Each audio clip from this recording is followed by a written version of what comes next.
বন্ধুরা, উড়ানের আজকের এপিসোডে দেখানো হয়েছে মহারাজ পূজাকে বলে অনেক অন্ধকার দিন পেরিয়ে মহারাজ আজও বেঁচে আছে শুধুমাত্র নিজের পরিবারের জন্য।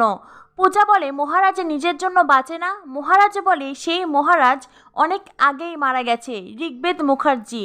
পূজা তখন মহারাজকে বলে আপনি এই সব কথা ভুলে যেতে পারেন না। তখনই মহারাজ পূজার দিক থেকে চোখ ফিরিয়ে নেয় আর পূজাও কাঁদতে কাঁদতে বাথরুমে যায় ফ্রেশ হতে। মহারাজ বিছানার ওপর বসে ছটফট করতে থাকে। মহারাজের বুকের ভেতরে উথাল পাতাল শুরু হয়। মহারাজ অনেকটা কষ্ট পাচ্ছে, মহারাজ কাঁদছে। সম্পর্ক তৈরি হওয়ার আগে পূজার সঙ্গে তার সম্পর্ক বুঝি ভেঙে গেল।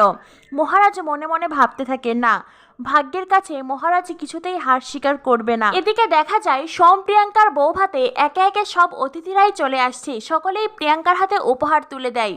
পূর্ণিমা ঘরে উপহার রাখতে গেলেই তখনই দুজন অতিথি আসেন আর তারা এসেই সুবিনয়কে বলে, আচ্ছা ঋগ্বেদ কোথায়? ঋগ্বেদকে তো দেখছি না। মহারাজের বাবা বলেন, হ্যাঁ হ্যাঁ, ও উপরে আছে, এক্ষুনি আসছে। ঋগ্বেদ নাম শুনেই প্রিয়াঙ্কা দাঁড়িয়ে যায়। প্রিয়াঙ্কা বলে, ঋগ্বেদ মানে? ঋগ্বেদকে? অতিথিরা বলে, কেন জানো না তোমার দেবরের নাম? প্রিয়াঙ্কা বলে, আমার দেবরের নাম মানে কোন দেবর? শিব বলে, বড় বৌদি, ঋগ্বেদ হলো আমার মেজদার নাম। কথাটা শোনা মাত্র প্রিয়াঙ্কার চোখে যেন আগুন ঝরতে থাকে। প্রিয়াঙ্কার তার মায়ের মধ্যে চোকাচোকি হয়। প্রিয়াঙ্কার মা তখন কাঁপতে থাকে। এদিকে মহারাজও সেখানে উপস্থিত। মহারাজকে দেখে অতিথিরা তার সাথে কথা বলে আর এদিকে প্রিয়াঙ্কার রাগান্বিত চোখে, ঘৃণার চোখে মহারাজের দিকে তাকিয়ে আছে।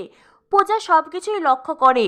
এরপরে দেখা যায় খাবার টেবিলে বসে আছে প্রিয়াঙ্কা, সোমনাথ ও সকলে। মহারাজ, পূজা, মহারাজের বন্ধুরা সকলে হাতে হাতে মিলে খাবার বেড়ে দিচ্ছে, কিন্তু প্রিয়াঙ্কার খাবারে কোনো মন নেই।